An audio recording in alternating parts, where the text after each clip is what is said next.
Je suis assise derrière mon bureau, entourée de piles de dossiers et d'un parfum de café qui flotte dans l'air.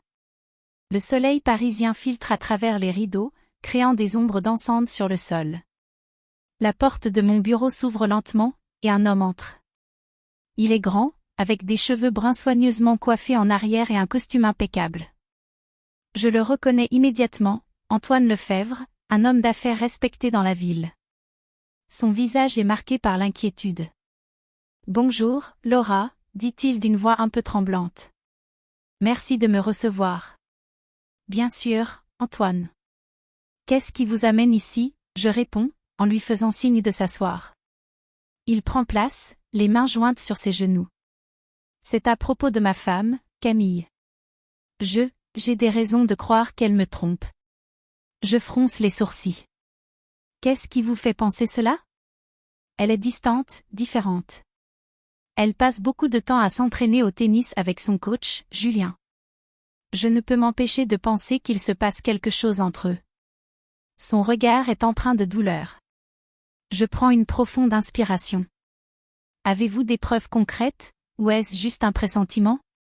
Je ne sais pas. Il baisse les yeux, visiblement en proie au doute. Mais je sens qu'il y a quelque chose que je ne peux pas expliquer. Je comprends, Antoine. Je vais enquêter sur Camille et son entraîneur. Je vais découvrir ce qui se passe. Il acquiesce, soulagé. Merci, Laura.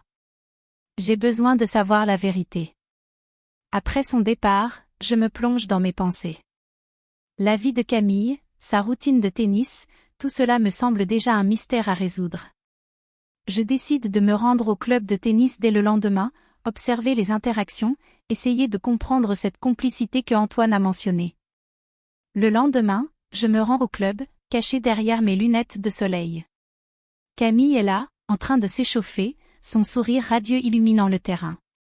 Julien, son entraîneur, est à ses côtés, sa voix suave résonnant dans l'air. Je prends des notes, perplexe, me demandant si cette alchimie est simplement celle d'un coach et de son élève, ou si quelque chose de plus profond se cache derrière. Je me suis assise dans un café parisien, observant les passants tout en sirotant un espresso. C'était là que j'avais convenu de rencontrer Sophie, une amie proche de Camille. Sophie avait insisté pour que je l'interroge, convaincue que quelque chose n'allait pas. « Laura, tu sais comment Camille est devenue distante, n'est-ce pas ? » Elle ne répond même plus à mes messages, m'a-t-elle dit, le regard inquiet. « Elle a changé, c'est certain, ai-je répondu, feignant la neutralité. « As-tu remarqué quelque chose de particulier ? » Elle passe beaucoup de temps avec Julien, a-t-elle murmuré, baissant la voix comme si le nom de ce coach de tennis était une malédiction. Avant, elle était si passionnée par le tennis, mais maintenant, elle ne parle que de lui. C'est comme s'il était devenu son monde. Je prenais des notes, le cœur serré. Et son comportement ? Est-ce qu'elle a montré des signes de stress ou d'inquiétude ? Pas vraiment. Elle semble juste, différente. Plus préoccupée par son apparence, par ses performances. Et ce regard dans ses yeux, je ne l'ai jamais vu auparavant. Je remerciais Sophie, mon esprit tourbillonnant.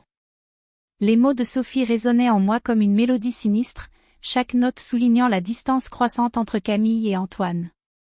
Plus tard, je retrouvai Antoine, dont l'anxiété se lisait sur son visage. « Laura, je ne sais pas quoi penser, » confia-t-il, sa voix tremblante. « Je suis en train de perdre Camille. Je me demande si je ne suis pas assez bien pour elle. »« Tu dois lui parler, Antoine, » ai-je suggéré doucement. La communication est essentielle. Il hocha la tête, mais je pouvais voir le doute persister. Et si c'était déjà trop tard ? Je n'arrive pas à croire qu'elle puisse me trahir. Je ne savais pas comment le rassurer. La confiance, une fois perdue, est difficile à retrouver. En quittant son bureau, je ressentis un poids sur mes épaules. Les indices s'accumulaient, mais il me fallait plus que des soupçons pour prouver l'infidélité. Les jours suivants, j'observais Camille et Julien avec une attention accrue. Leur complicité était palpable, mais je savais que je devais obtenir des preuves concrètes. Une idée germa dans mon esprit, il me fallait infiltrer leur cercle, me rapprocher de Julien pour comprendre la véritable nature de leur relation. Je me tenais sur le bord du court de tennis, mon cœur battant la chamade alors que je scrutais chaque geste de Camille et de Julien.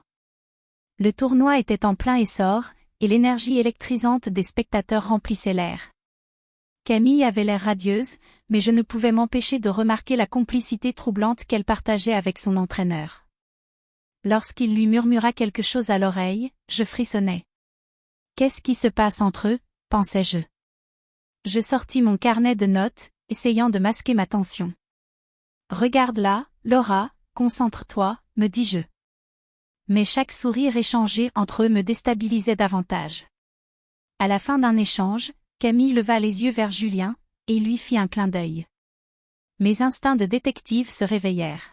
« Tu as vu ça ?» murmura mon assistant, Thomas, qui était à mes côtés. « Ça ne sent pas bon. »« Oui, je le sens aussi, » répondis-je, la gorge serrée. Il y a quelque chose de plus entre eux, c'est évident. Nous continuâmes à observer, mais je savais que je devais approfondir l'affaire. Plus tard, alors que le tournoi touchait à sa fin, je décidai de parler à un ancien partenaire de Camille. Son nom était Marc, et il avait souvent joué avec elle dans le passé. En le trouvant dans les gradins, je lui posai quelques questions. « Marc, que sais-tu de Julien ?» demandai-je, feignant l'innocence. « Julien ? Oh, il a un passé un peu trouble, tu sais. » Il hésita, puis continua. « J'ai entendu des choses. Il n'est pas celui qu'il prétend être. » Mon cœur se mit à battre un peu plus vite. « Quelle chose ? Il a déjà eu des problèmes, des histoires de manipulation. Je ne sais pas les détails, mais je te conseille de te méfier. » Je remerciai Marc et, le visage pensif, je réalisai que je devais suivre Julien. J'avais besoin de savoir quelles étaient ses véritables intentions envers Camille. Cette révélation me hantait, mais je savais que je ne pouvais pas reculer. Je devais plonger plus profondément dans ce monde de mensonges, même si cela signifiait me retrouver face à des vérités douloureuses. La nuit tombait sur Paris et je me préparais mentalement à suivre Julien. Mon instinct me disait que cela pourrait être le tournant de cette enquête. « Prends garde, Laura », murmurai-je à moi-même, tout en me dirigeant vers la sortie du stade. Je marchais dans les rues animées de Paris, mon esprit tourbillonnant après avoir surpris Julien en rendez-vous avec une femme qui n'était pas Camille. La scène se déroulait dans un café élégant, avec des lumières tamisées et des murmures discrets, mais pour moi, c'était comme si le temps s'était arrêté. J'avais demandé au serveur de me servir un café noir, mais je n'avais même pas eu le cœur de le toucher. Mon regard était rivé sur Julien, riant et flirté avec cet inconnu. Et si tout cela n'était qu'une erreur, murmurai-je pour moi-même. Mais au fond, je savais que ce que j'avais vu était la pièce manquante du puzzle. En me levant pour quitter le café, je me suis sentie envahie par une colère sourde. Je devais confronter Antoine avec ces informations, mais je savais qu'il serait difficile de lui faire accepter la vérité. Lorsque je suis arrivée chez Antoine, je pouvais sentir l'anxiété palpiter dans l'air. Il était assis sur le canapé, ses mains serrées autour d'une tasse de thé. « Laura, qu'avez-vous trouvé ? » ?»« Antoine, j'ai vu Julien. » »« Il était avec une autre femme, dis-je, essayant de garder ma voix stable. Il a secoué la tête, comme s'il chassait une mauvaise pensée. « Non, c'est impossible. Camille l'adore. Elle ne ferait jamais ça. » »« Mais Antoine, les preuves ne mentent pas. Je sais que c'est difficile à entendre, mais il y a quelque chose de plus ici. Vous devez être prêt à voir la réalité, insistai-je, mais chaque mot semblait glisser sur lui comme l'eau sur les plumes d'un canard. Il s'est levé, l'air désespéré. « Laura, je ne peux pas croire que vous insinuiez que ma femme me trompe. Vous ne la connaissez pas comme moi. » Je pouvais voir la douleur dans ses yeux, et même si je savais que je ne pouvais pas abandonner, une part de moi se demandait si je n'étais pas en train de détruire un homme innocent. « Je vais continuer à enquêter. »« Je ne vais pas vous laisser dans l'ignorance, » répondis-je, ma détermination se renforçant. Dans ma tête, je savais que je ne pouvais pas me laisser décourager. La vérité devait sortir, peu importe le prix. Je pris une profonde inspiration, me préparant à explorer encore plus profondément ce labyrinthe de mensonges. Chaque pas que je faisais me rapprochait de la vérité, et j'étais prête à tout pour la découvrir. Le jour du grand tournoi était finalement arrivé, et je me tenais là, au bord du cours, mon cœur battant la chamade. L'atmosphère était électrique, une foule animée applaudissait, mais ma concentration était ailleurs. Je scrutais chaque mouvement de Camille, qui, vêtue d'une tenue de tennis blanche, semblait à la fois déterminée et troublée. À ses côtés, Julien, le coach, dégageait une assurance troublante. « Allez, Camille !» criait l'un de ses amis dans les gradins, mais je pouvais voir que son regard s'égarait. Je notais chaque geste, chaque regard échangé entre eux.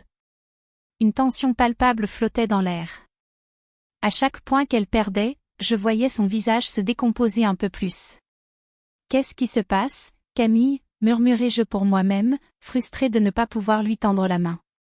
Julien, de l'autre côté, la motivait avec des encouragements, mais je ne pouvais m'empêcher de penser qu'il y avait autre chose derrière cette façade d'encouragement.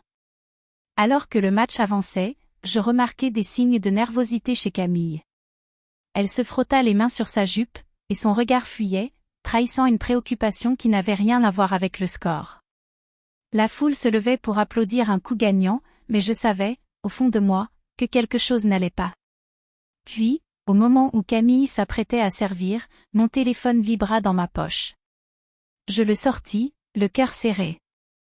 Un message anonyme clignotait sur l'écran. Julien a manipulé Camille depuis le début. Il sait exactement comment l'atteindre. Mon souffle se coupa un instant.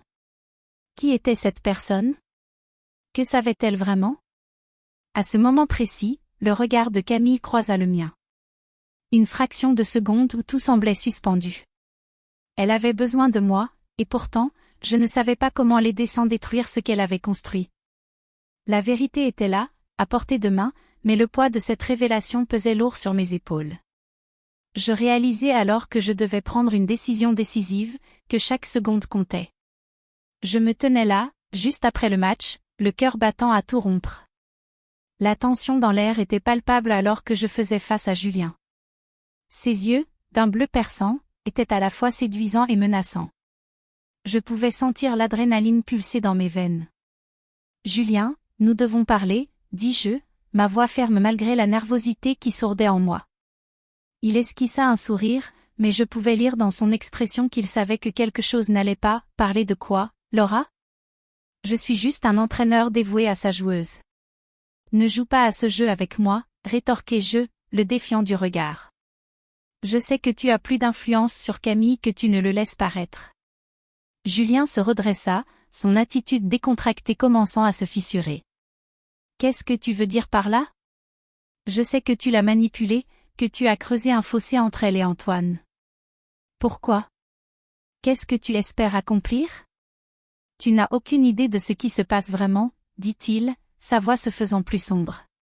Camille mérite mieux qu'un homme qui ne voit que l'argent et le statut.